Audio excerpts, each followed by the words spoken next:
Hey, I'm Jamie East, and today's episode of The Smart 7 is sponsored by Vodafone Business in partnership with Samsung. If you're running a business, any kind of business, you're probably spending some time thinking about AI, what to do, how much to use it, and how to even get started. The answer could be in your pocket. The new Samsung Galaxy S25 Ultra, powered by Vodafone Business's reliable award-winning network, will help you unleash your productivity through brilliant built-in Galaxy AI. For example, Note Assist will automatically correct, fix the spelling, formatting and organise your meeting notes so you can stay tuned into the session without any worry. Even if you're adept at AI, you might want to avoid using it in some situations, as an Irish MEP's gone viral this week for using AI to write a letter to EU Commission President Ursula von der Leyen. It was sent with good intentions, but it included a made-up story and lyrics from Swedish House Mafia. Getting back to the Samsung Galaxy S25 Ultra, to take advantage of all the features and change the way you do business, you'll need a Samsung account and a network connection. To find out more, search Vodafone Business Samsung, and for network verification, go to vodafone.co.uk/network. On today's Smart 7, Ukraine launches daring drone raid in Russia, riots in Paris after Champions League win, and much more. It's Monday 2nd of June, it's Rocky Road Day, and happy birthday Zachary Quinto. The Smart 7. It's news, but not the news.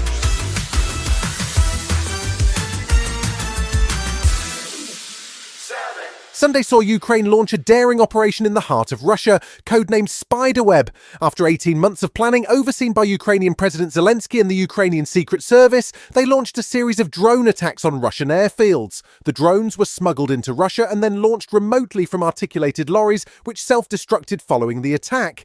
The targets were Russian bombers, with Ukrainian defense sources estimating that about 40 planes, or 34% of the Russian fleet with cruise missile launch capability, were destroyed. President Zelensky says more pressure is needed to force Russia to change course. It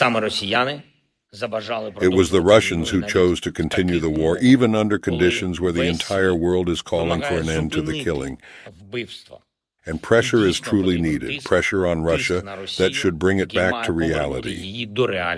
Ukraine and Russia are due to meet on Monday in Turkey, and Russian President Putin called an urgent meeting on Sunday evening to discuss retaliation for the strikes. CNN's former Russia editor Jill Doherty says these strikes so far into Russian territory will alarm people. The war has come to Moscow. It's no longer something that's far away in Ukraine. It is now striking the homeland, and it's really significant.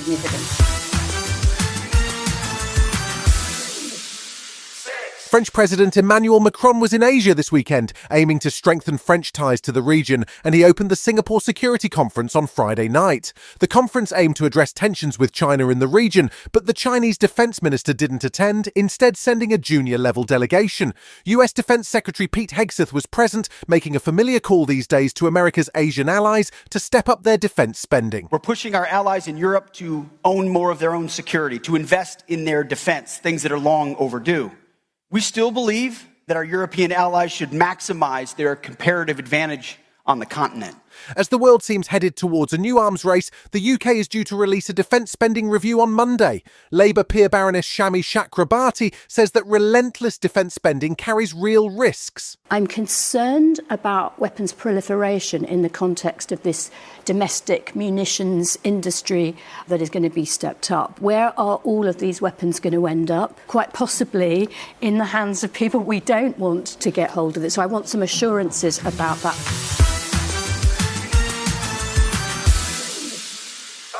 The aid crisis in Gaza continues to worsen after at least 30 people were killed on Sunday as they went to collect aid in Rafah.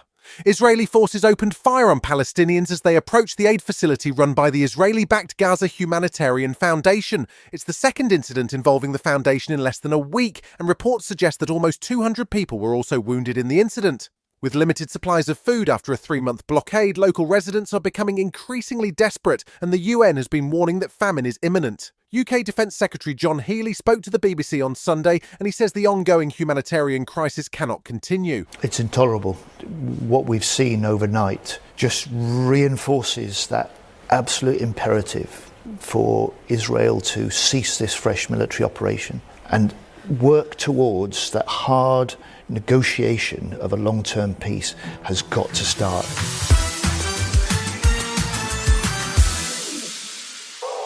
Saturday night saw the 2025 Champions League final take place in Munich. Paris Saint-Germain faced off against Inter Milan, and the French side under manager Luis Enrique were unstoppable, winning 5-0. Enrique dedicated the win to his daughter Zana, who died from cancer in 2019 at age 9. The celebrations, however, quickly turned to tragedy in PSG's home city of Paris as the party got out of control, sparking riots and clashes with police. Almost 500 people were arrested and 2 killed, including a 17-year-old boy. But Prefect of Police in Paris, Laurent Nunez, was not rushing to blame fans for starting the trouble. Be careful not to stigmatise PSG supporters. What we dealt with is the usual type of public we encounter at every celebration. It's always the same crowd that comes to commit abuse and acts of vandalism. Still to come on today's Smart 7 in association with Metro, things get heated in Spain and Netflix finally reveals the date for Stranger Things Season 5. Right after this. Hey, it's Jamie East here, and today's episode of the Smart 7 is sponsored by Vodafone Business in partnership with Samsung. When you're running your own business, pretty much anywhere can be your office. The spare room, the back garden, or, even the local cafe. And with the power of Vodafone Business's reliable award-winning network, combined with the new Samsung Galaxy S25 Ultra, there's no limit to what you can do pretty much anywhere. For example, if you're working and caffeinating at the same time, the Samsung Galaxy S25 Ultra will allow you to seamlessly complete actions across a whole range of apps to find relevant information and send it where it needs to go. It can even summarise YouTube videos for you and save it to Samsung Text Notes. That's the power of AI in your pocket. Even if you're adept at AI, you might want to avoid using it in some situations, as an Irish MEP's gone viral this week for using AI to write a letter to EU Commission President Ursula von der Leyen. It was sent with good intentions, but it included a made-up story and lyrics from Swedish House Mafia. And getting back to Samsung Galaxy S25 Ultra, to take advantage of all the features and change the way you do business, you'll need a Samsung account and a network connection. And if you're using the seamless action across apps, it's compatible with selected languages only. You'll also need a Google account login, and the availability of search functions may vary by country, language and device. To find out more, search Vodafone Business Samsung, and for network verification, go to vodafone.co.uk/network. Welcome back.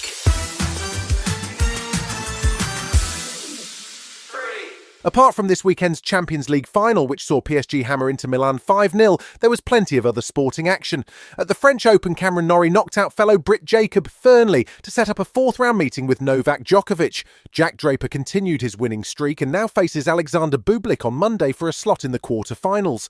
At the Spanish Grand Prix, things got heated between Max Verstappen and George Russell, which saw Verstappen penalised and finish in 10th place. That made it very straightforward for McLaren, who picked up a 1-2, with a happy Oscar Piastri taking the win. Very proud, very satisfied. It's been a really good weekend from basically start to finish. FP2 to now, it's been pretty much perfect, so can't ask for more.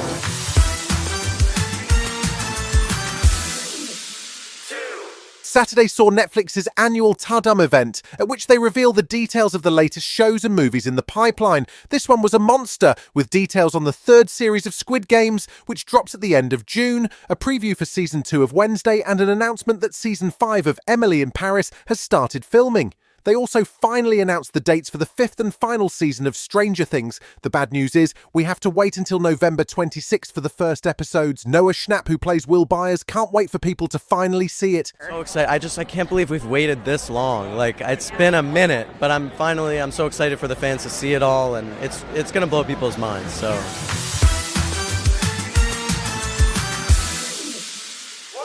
If you've enjoyed Daniel Craig's exotic accent in the Knives Out movies, there's good news. Detective Benoit Blanc is on the way back. Wake Up Dead Man is the third in Rian Johnson's quirky murder mystery movie series, and from the first trailer we've seen, it's still very much a mystery what goes on, but it includes an all-star cast with Glenn Close, Josh O'Connor, Josh Brolin and Mila Kunis. The intention is to pay tribute to legendary mystery writer Agatha Christie, and both Craig and Johnson have said they're happy to keep making the mysteries. This one is due to drop on Netflix on December 12th. For man a reason, this is the Holy Grail. This was dressed as a miracle. It's just a murder. And I solved murders. I'll open the door. You've been listening to The Smart 7. We'll be back tomorrow at 7 a.m. Hit that follow button and have a great day. 7 minutes, we'll give you the world.